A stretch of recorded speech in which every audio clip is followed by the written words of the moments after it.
we are continuing the conversation about learning how to swim. During the last hour of the morning show, we discussed the classes available right here in our area through the YMCA, how much they cost, who can take them. Now, Amanda DeVoe is joining us, and Amanda learned to swim 2 years ago after you had a terrifying experience as a child, but you really felt compelled to learn how to swim. Was there something about it? Was this something that you just really wanted to learn, or you felt like for safety reasons, you just something you needed to take? I felt like, because I had recently moved to Florida a couple of years ago, I said, I'm surrounded by water. I have to face my fears. And so what initially started this whole fear of the deep end and swimming was actually a near drowning experience at a YMCA when I was 12 years old, when I thought I was ready to jump off of the diving board when I wasn't quite ready yet. So ever since then, I said, I am not going past my waist when it comes to getting in the water. But something just struck me. It had been 19 years in 2022 since I had taken any type of lessons, still didn't know how to swim. And so I just said, listen, I have to do it. I have to finish what I started. So that really is what kickstarted everything. And so it's amazing because we followed your journey 2 years ago, between the first class and all the way through the process to the end. That first class, and as you were learning how to swim, can you talk a little bit about how you felt like the lesson helped you overcome that fear? Because I feel like as people get older, maybe that fear becomes even more heightened, and it really, really prevents them from saying, you know what, I'm going to get in the pool and I'm going to learn how to get over this. Absolutely, because when you're an adult, you just some people are just, they just say, hey, I don't know how to swim, and they feel like there's no way for them to learn. So during my first lesson, I put my head under the water and I was like, wow, this is something that I hadn't done. And so this is just it was really a wake up call, because that first lesson, I couldn't even make it to the end of the pool. I couldn't even make it halfway. So my legs would just stop working. And I just thought that I just wasn't able to learn how to swim because it had been so long.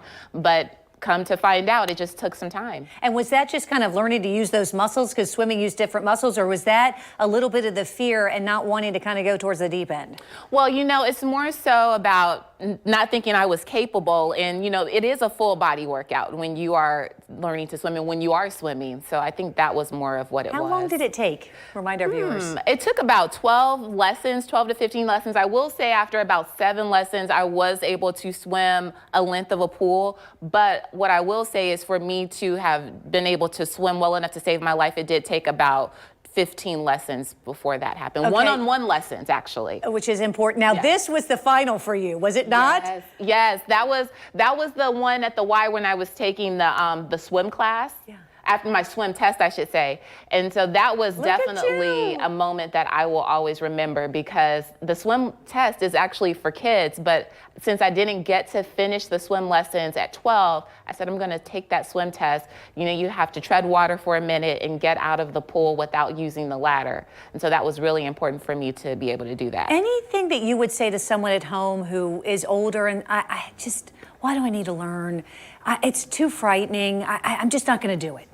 I definitely say it is never too late. I was 31 years old when I went back to learn how to swim. And I will say that there have been so many people in the community who have come up to me and said, hey, I got lessons at the Y because you inspired me to learn. And so that means a lot to know that, I was so vulnerable, because I didn't think I would be prepared to do that in front of people. Sharing your experience too helps people I think overcome their fear, because they can see what that process is like. And you have been helping promote also swimming, particularly among members of the Black community. That's right. So 64% of Black Americans do not know how to swim, according to the USA Swimming Foundation. And so there is a local organization here, the Sean D. DeLifis Foundation, and I definitely always just want to make sure that I plug them, because Joyce DeLifis makes it her life's work to make sure that kids know how to swim, and adults who do not have that access. And so her foundation offers free lessons at the YMCA, the Johnson Family YMCA on the North Side,